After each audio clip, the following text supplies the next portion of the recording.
Hello student, आज के class में हम लोग बायोगैस के बारे में जानेंगे।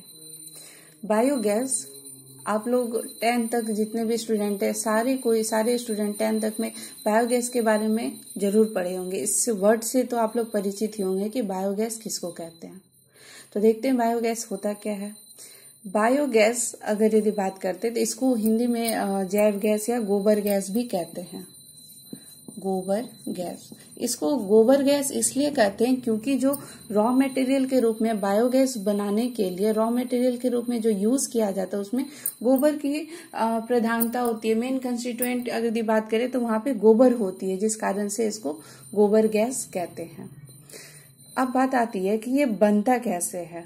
तो गोबर गैस या बायोगैस बनाने के लिए आपको गोबर, ठीक है, सबसे पहले गोबर मतलब गोबर ज्यादा मात्रा में और फसलों के गोबर ज्यादा मात्रा में इसलिए बोल रहे हैं क्योंकि गोबर जो है इजिली अवेलेबल है। हर एक घर में तो नहीं कर सकते, लेकिन अधिकतर घरों में पशु और मवेशी ये सब पाले जाते हैं, जानवर सब पाले जाते हैं, तो आसानी से गोबर मिल जाता है। तो इसलिए गोबर यहाँ पे ज्यादा। और फसलों के कटने के पश्चात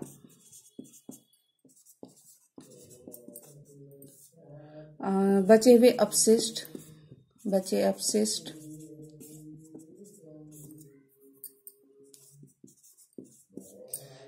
गोबर प्लस फसलों के कटने के पश्चात जो अपशिष्ट बच गए तो उनसे, और फिर कह सकते हैं क्या, सब्जियों के अपशिष्ट, छिलके वगैरह, ये सब से भी। उसके बाद अगर यदि हम कहें एक्सक्रीटा या फिर वाहित मल भी कह सकते हैं, ठीक है। तो इन सबको मतलब इन सबको मिक्स करके जब ऑक्सीजन के अब्सेंस में, इन सबको ऑक्सीजन के प्रेजेंस में नहीं, ऑक्सीजन के अब्सेंस में, ऑक्सीजन के अब्सेंस यानी अनुपस्थिति में, ऑक्सीजन के अनुपस्थिति में जब इनको अपघटित किया जाता है तब फिर हम लोगों को वहां से बायोगैस मिलता है। और एक चीज यहाँ पे क्या होता है कि ये तो ठीक है कि ऑक्सीजन की अनुपस्थिति में अपघटित किया जाता है, लेकिन यहाँ पे जो मेन रोल जो निभाते हैं वो होता है क्या कि यहाँ पे जो है एनारोबिक बैक्टीरिया उसको बोलते हैं, जैसे हिंदी में इसको अवायवीय जीव बोलते हैं, जिनको मतलब कि जिंदा रहने के लिए जिनको ऑक्सीजन की जरूरत नहीं होती है। एनारोबिक बैक्टीरिया या फिर कह सकते हैं मैथेजोनिक बैक्टीरिया, ठीक है। ये दोनों क्या करते हैं, इसको अपघटित करते हैं। ये दोनों बैक्टीरिया जो कि इन समूहों में मौजूद रहते हैं, तो वो क्या करते हैं कि इनको अपघटित करते हैं, और अपघटित करने के बाद जो गैस निकलती है उस गैस को हम लोग बायोगैस बोलते हैं। और सबसे ज्यादा गोबर होने के कारण इसको हम लोग गोबर गैस कहते हैं। और एक यहाँ पे क्या होता है कि इसमें जो है सबसे बायोगैस में जो है सबसे ज्यादा अमाउंट में मीथेन गैस निकलती है, सबसे ज्यादा मात्रा में मीथेन गैस निकलती है। अब हो क्या रहा था कि अगर यदि हम गोबर को डायरेक्ट यूज कर रहे थे या फिर जो फसल के बचे हुए अवशेष उनको सुखा के डायरेक्ट अगर यदि हम जला रहे थे तो वहां पे एक तो मतलब जितना हीट निकलता था उसका यूज भी नहीं कर पाते थे, और ऊपर से क्या होता था, धुआं भी निकलता था। तो इन सब से और फिर अपशिष्ट भी बच जा रहा था। लेकिन अगर यदि हम टेक्नोलॉजी का यूज करके हम लोग यहाँ पे क्या होता है कि उन्हीं से हम लोग यही सब गोबर था, फसल के अपशिष्ट कटने के पश्चात जो अपशिष्ट बचे या सब्जियों के अपशिष्ट बचे या फिर जो वहित मल थे उनको मिक्स करके जो है ना थोड़ा सा टेक्नोलॉजी यूज करके वहां पे मतलब ऐसा कुछ गैस का निर्माण किया गया कि ऐसा गैस बना जो कि मतलब गैस बनने के बाद हीट तो मिल ही रहा था, लेकिन वहां पे कोई भी धुआं नहीं निकल रहा था, कोई भी पॉल्यूशन वहाँ पे नहीं, पॉल्यूशन नहीं हो रहा था, धुआं नहीं निकल रहा था। उसके बाद जो हम लोग पहले जो लकड़ी जला रहे थे तो वहाँ पे राख मिल जाता था, यहाँ पे कुछ राख वगैरह ऐसा कुछ नहीं रहता है। उसके बाद फिर यहाँ पे जो मतलब जो अपशिष्ट बच भी जा रहे थे उनका भी यूज खाद के रूप में या उर्वरक के रूप में या फर्टिलाइजर कह सकते हो, फर्टिलाइजर के यूज के रूप में हम लोग यूज कर सकते हैं। तो सब तरफ से ये बहुत ही अच्छा था, इसलिए बायोगैस को एक उत्तम ईंधन माना जाता है। बायोगैस को एक बहुत ही अच्छा ईंधन माना जाता है। बायोगैस में अगर बात करें तो इसमें जो है सबसे ज्यादा मीथेन होती है और इसका अगर परसेंटेज बात करें तो ये 50 to 70%, कहीं पे 75% भी रहता है। तो बायोगैस में सबसे ज्यादा मीथेन होती है, वो 50 to 70%, कहीं कहीं पे 75 भी रहता है। दूसरे अगर बात करें तो इसमें कार्बन डाइऑक्साइड होते हैं, वो 30 to 40% के एवरेज में रहते हैं, कार्बन डाइऑक्साइड। उसके बाद with traces of nitrogen, hydrogen sulphide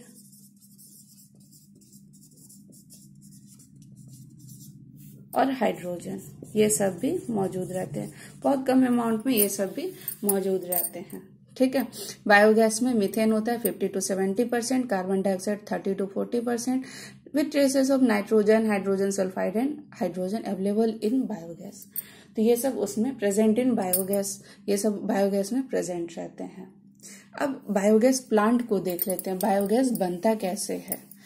अधिकतर गांव में, घरों में, बहुत जगह पे या शहरों में भी ये प्लांट लगा हुआ है, बायोगैस प्लांट या बायोगैस संयंत्र भी कह सकते हैं। तो इसको बनाने के लिए मतलब एक टंकी की जरूरत होती है, टंकी और एक पाइप का जरूरत होता है। इनलेट आउटलेट के लिए एक स्पेस के लिए जगह भी होती है, इनलेट आउटलेट के लिए थोड़ा सा जगह का जरूरत होता है। तो अगर यदि हम इसका फिगर देखें तो ये कुछ इस तरीके का होता है। फिगर वैसे बाद में स्क्रीनशॉट शेयर कर देंगे, थोड़ा सा बस समझाने के लिए यहाँ पे बना दे रहे हैं।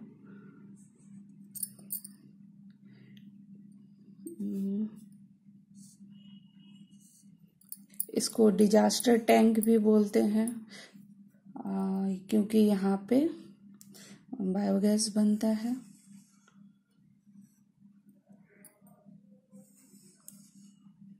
ठीक है, ये इस टाइप से रहता है और यहाँ पे जो है आपका आउटलेट रहता है, जहाँ पे जो खाद वगैरह जो भी बनते हैं वो रहता है, उनको बाहर निकाला जाता है यहाँ पर से। और इस साइड में बात करें तो इस साइड में इनलेट होता है, यानी इनलेट मतलब होता है ना कि जहाँ पर से जो डाला जाता है, जो अंदर दिया जाता है। तो इनलेट में कौन कौन से आते हैं, वही आपके सब्जियों के अपशिष्ट हो गए या फसलों के कटने के पश्चात जो बचे हुए अपशिष्ट हो गए, या फिर और भी कह सकते हैं गोबर हो गए, उन सबों को यहाँ पे डाला जाता है।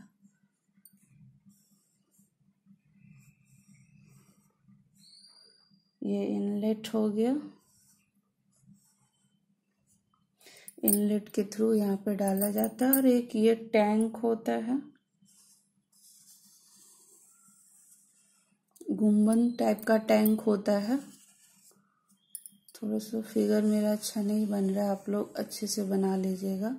गुम्बद टाइप का टैंक होता है जहाँ पे बायोगैस निकलती है, और इसको जो है एक नल के द्वारा, पाइप के द्वारा एक नल से अटैच करके बाहर निकाल लिया जाता है। ठीक है, उसके बाद और यहाँ पे ये जो है, यहाँ पे मिट्टी डाला जाता है। हाँ, ये यहाँ से होगा,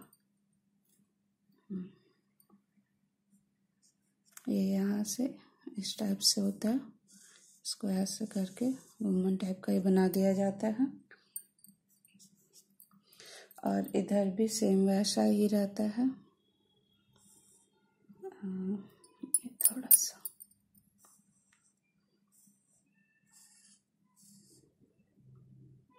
तो यहाँ पर इसको बोलते हैं स्लरी, यानी इनलेट भी बोल सकते हो। यहाँ पे जितने भी मतलब जो गोबर है या फिर अपशिष्ट है फसलों कटने के पश्चात, या फिर सब्जियों के जो बचे हुए हैं या वही मल है, सबको जो है यहाँ पे डाला जाता है।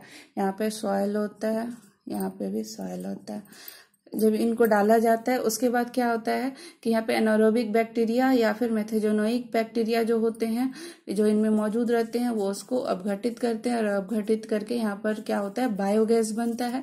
बायोगैस जो इस पाइप के द्वारा बाहर निकल जाता है।